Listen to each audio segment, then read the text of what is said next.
El actual y extremadamente represivo accionar de las fuerzas militares y policiales chilenas durante las masivas jornadas de legítima protesta social tienen un escalofriante y orquestado plan de acción que se comenzó a preparar durante el primer gobierno de Sebastián Piñera y que responde a intereses globales cuidadosamente preparados para eventualidades de esta naturaleza por las agencias de inteligencia norteamericanas.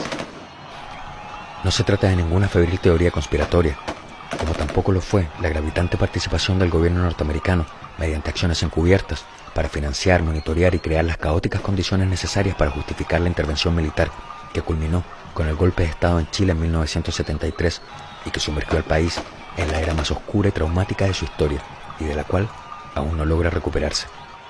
Lo más lamentable es que los hechos han estado a la vista de todos. Sin embargo, el terminal estado de salud de nuestra libertad de expresión, la cual ocupa, según la propia Asociación Interamericana de Prensa, el penúltimo lugar en América después de Cuba, es decir, una libertad de prensa equivalente a la de una dictadura, ha impedido que los chilenos sepan lo que se ha venido gestando en sus propias caras.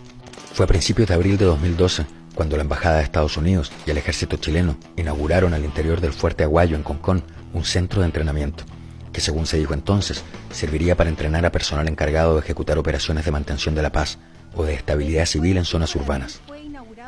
El centro de entrenamiento es en realidad una ciudad en miniatura que cuenta con 8 modelos de edificios.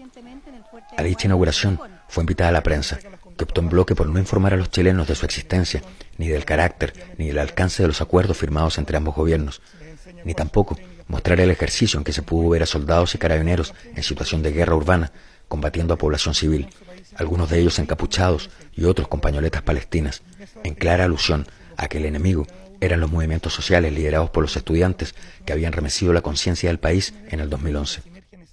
De este modo, los militares y las fuerzas especiales de carabineros han estado siendo entrenados en tácticas de guerra urbana antisubversiva. La construcción de este centro de entrenamiento fue posible gracias al $500,000 que gentil y desinteresadamente donó el Comando Sur de las Fuerzas Armadas de Estados Unidos. El objetivo del Comando Sur es controlar la estabilidad política de Sudamérica, por medio de la instalación de bases estratégicas y la instrucción militar de sus soldados en la ex Escuela de las Américas. El Comando Sur protege los intereses del gobierno de los Estados Unidos, implementando programas y políticas para militarizar el continente, bajo el pretexto de hacer frente al narcotráfico, al terrorismo y hoy a los desastres y emergencias. El último movimiento conocido del Comando Sur fue el golpe de Estado en Honduras en 2009. ¡Compañeros ejecutados políticos! ¡Presente! Que en este lugar hoy se entrenan las fuerzas represivas que están a favor de la burguesía para reprimir y oprimir los movimientos sociales. What do you think about the U.S. involvement in this particular base where they financed a center for training? I think it's another little mini School of the Americas. It's the same setup that they used to train soldiers in Georgia for that kind of urban intervention. They can try and sell it as a peacekeeper training, but I'm not buying it, and I don't think that Chilean people are buying it, and I don't think anybody should buy it. It's a travesty. La gesta de este centro de adiestramiento militar norteamericano en Chile coincide con el lúcido estallido social encabezado por los estudiantes chilenos en 2011. Fue ese mismo año que el Ministerio de Defensa del primer gobierno de Sebastián Piñera firmó un acuerdo de cooperación con el general Douglas Fraser, comandante del Comando Sur, en el que propuso la creación de protocolos para apoyar a países afectados por desastres naturales, proporcionándoles asistencia militar. Luego, en marzo, en el Consejo Militar del Ejército chileno, participó Stephen Johnson, director del área de Latinoamérica del Centro de Estudios Internacionales y Estratégicos de Estados Unidos. Se dijo entonces que el acuerdo permitiría el eventual despliegue de tropas estadounidenses en suelo chileno ante alguna situación de emergencia o crisis que sobrepase al propio ejército chileno. Allí, el comandante en jefe del ejército, Juan Miguel Fuentealba, quien se encuentra actualmente detenido mientras es investigado por la justicia chilena por su participación en el caso conocido como Milico Gate, es decir, el robo sistemático de millones de dólares al Estado, señaló la necesidad de un análisis relacionado con los eventuales roles que podrían asumir las Fuerzas Armadas y el Ejército en particular, dado los complejos y actuales escenarios que se generan en el ámbito de la seguridad, al momento de preservar los valores, intereses y bienes que la propia sociedad busca cautelar. Cabe preguntarse a qué valores, intereses y bienes se refería, pero sabemos, a la luz de los hechos, que los complejos escenarios a los que hacía alusión eran entonces las manifestaciones estudiantiles y son hoy el histórico levantamiento popular y la indignación ciudadana que se despierta tras 30 años de sistemático abuso del modelo neoliberal extremo impuesto por los propios Estados Unidos durante la dictadura militar, la cual también propició. It's interesting, isn't it, that they would name something the School of the Americas and be so proud of it, but then when there were protests, they went, let's change the name. Boy, that'll really make a difference. Western Hemisphere Institute for Security Cooperation, WINSEC. It's the same place, it's the same curriculum, it's the same instructors, it's the same agenda, it's the same shame, even though it has a different name. So, Están ocultos detrás de esos vidrios polarizados, tal como actuaron ocultos para reprimir y asesinar a nuestro pueblo.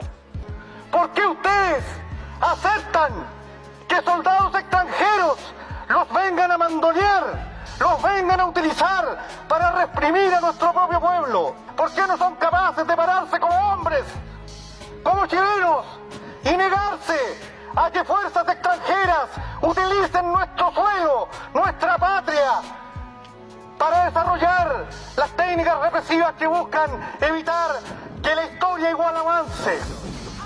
La protesta ciudadana en Chile goza hoy de una legitimidad innegable y la envuelve un halo de esperanza y reconocimiento mutuo entre los ciudadanos tras décadas de un individualismo rampante diseñado meticulosamente por una pequeña élite que controla política y económicamente al país, al que ha sometido a una gigantesca acumulación de abusos y violencias de todo tipo. Sin embargo, considerando la agudeza de la acción represiva con que el gobierno está respondiendo y a la luz de la evidencia que devela la implementación, preparación, asistencia y financiamiento norteamericano tras la puesta en marcha del campo de entrenamiento antisubversivo del Fuerte Aguayo en Concón, cabe preguntarse cuál es el verdadero origen de varias de las más notorias y coordinadas acciones que han justificado, desde el punto de vista del gobierno, la salida de los militares a la calle, así como la imposición del toque de queda en las más importantes ciudades del país. ¿Fueron la quema de los más de 300 supermercados fruto de la expresión espontánea del descontento? ¿Hay capacidad de coordinación de los grupos opositores en Chile para quemar más de 40 estaciones de metro de manera simultánea sin que los servicios de inteligencia advirtieron que algo de esto se estaba preparando? ¿Podría ser que ellos mismos hayan sido quienes encendieron la mecha para provocar una reacción o para justificar una intervención, pero que la respuesta ciudadana los esté efectivamente sobrepasando? Conocemos lamentablemente por parte de los Estados Unidos una larga lista de ataques de falsa bandera con que se ha logrado convencer a la opinión pública sobre la necesidad de intervenir militarmente en otros países. Sabemos que los intereses transnacionales norteamericanos en Chile son muchos. La mayor reserva de cobre, la segunda mayor reserva de litio. También sabemos que las próximas guerras en el mundo no serán por petróleo, sino por agua. Sabemos que en el sur de Chile tenemos grandes reservas de esta, que será la más valiosa y necesaria riqueza dentro de poco. Estas preguntas son meras especulaciones que el peso de la historia invita a realizar, pero la existencia del campo de entrenamiento norteamericano en Concón es una realidad. Saque usted sus propias conclusiones, sabiendo sí que su contraparte es un hábil y experimentado jugador en la producción de acciones encubiertas.